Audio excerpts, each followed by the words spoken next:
So, last week we discussed a lot of Republic artillery pieces that weren't actually artillery, the Republic beam artillery weapons that were misclassified as indirect artillery pieces. So, I figured today we could discuss an actual indirect artillery piece used by the Republic throughout the Clone Wars. Let's discuss the AV-7 anti-vehicle artillery cannon deployed by the Republic. I'm Colin, and this is Sci-Fi Deep Dive.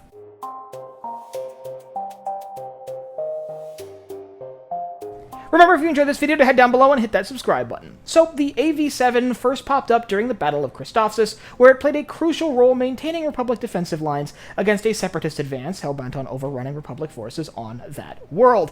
And from that point on, the AV-7 would crop up in various battles throughout the Clone Wars, and even a little bit beyond. So I figured today we could dive into the story and history of this vehicle, a bit about how it was designed and how it was deployed, and how it was used by the Republic. But before we get into all of that, let's start where we always start, with the numbers. The AV-7 artillery piece was manufactured by Taman Back Armories, who manufactured a lot of heavy weapons for the Republic during the war, and it was manufactured specifically for Republic forces. It was designed to lob a large plasma charge at a target using its one and only weapon, its heavy cannon, and all of this would be managed by a single occupant, a single clone trooper, who would fill the role of a gunnery officer for this artillery piece and handle the aiming and firing of the weapon, with most other functions of it being completely automated. Now, there's an interesting little tidbit about this weapon system. Well, it has those 4 large legs, so it seems likely that it would be moved around using those legs. It's actually not the case. The AV-7 would often be moved around using a set of repulsor lifts mounted to the body of the cannon, with the legs being deployed once the cannon has reached its firing position to add additional stability and keep the platform, well, stable as a firing position. These legs could, in extreme situations, be used to move the weapon if need be, and they were often used to rotate the gun beyond the gimbaling axis of the main cannon sort of gimbaling system. But in general, when it needed to be moved longer distances, like being deployed or removed from a battlefield, they would often do that with the repulsor lifts as opposed to using the legs, actually almost all the time. So let's cover a bit of this vehicle's history. So as I mentioned, it was first seen at the Battle of Christophsis, where it played a role in Republic defensive lines on that world against the separatist onslaughts in the early days of the war. During this engagement, the AV-7s were set up behind Republic lines and used to bombard advancing separatist troops, and it was very effective, being able to take out whole swaths of droid units and disable AATs, well, until the separatists deployed a heavy deflector shield and expanded its range as the separatist forces advanced. Once that shield was disabled, these guns were once again able to make quick work of advancing separatist forces, and those combined with Republic ground forces ended up repelling the separatist assault and ending the Battle of Christophsis in a Republic victory. And that's a perfect example of the defensive applications of this weapon, but it actually has been used a few times offensively,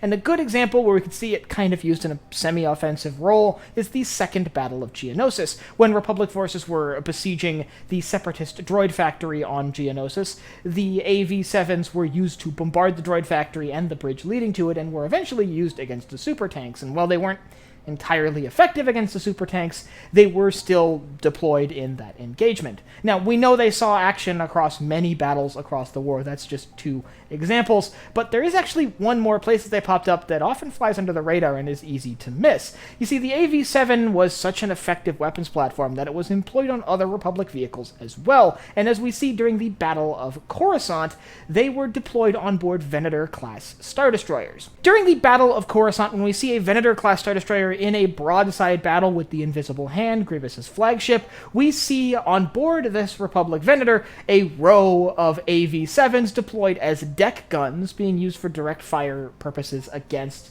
the separatist capital ship opposite of them. So clearly they made their way into the Republic Navy as well, just showing how versatile this weapon system actually was. However, after the end of the Clone Wars, the Empire was pretty quick to replace basically all Republic military vehicles with newer, more Imperial vehicles, and the AV-7 was no exception. It was quickly removed from service, and while I'm not entirely certain what distinct vehicle was brought in to replace it, it likely was replaced by some Imperial artillery of some sort. Maybe that artillery walker we see during the Battle of Mimban, but I can't say for sure. Now, it did crop up one place after the end of the war. We actually see them deployed to Kessel, to oversee mining operations there, which it does seem a bit overkill to deploy an artillery piece to oversee mining operations, but it is the Empire, after all, so that's not surprising at all. At the end of the day, the AV-7 is one of those vehicles that was very iconic within the Republic military and did serve as a very effective indirect fire artillery piece. If you'd like to learn about some direct fire anti-air artillery, I'll leave a link up here to a video I have all about the RX-200, an anti-air artillery piece deployed by the Republic starting with the Battle of Malastare. And I'd like you to let me know down in the comments what you think the Empire replaced the AV-7 with, or do you think they replaced it at all? Do you think the Empire saw a need for a big artillery piece, or do you think they simply retired it and didn't really focus on replacing it? Let me know what you think down below, and if you have anything else you'd like to see me cover in Star Wars or anywhere else in science fiction, you can also leave those down below in the comments. Last but not least, if you enjoyed this video, head down below, hit the like button, the subscribe button, and the bell icon so you get notified when I upload new videos. So for Sci-Fi Deep Dive, I'm Colin, and I will see you next time.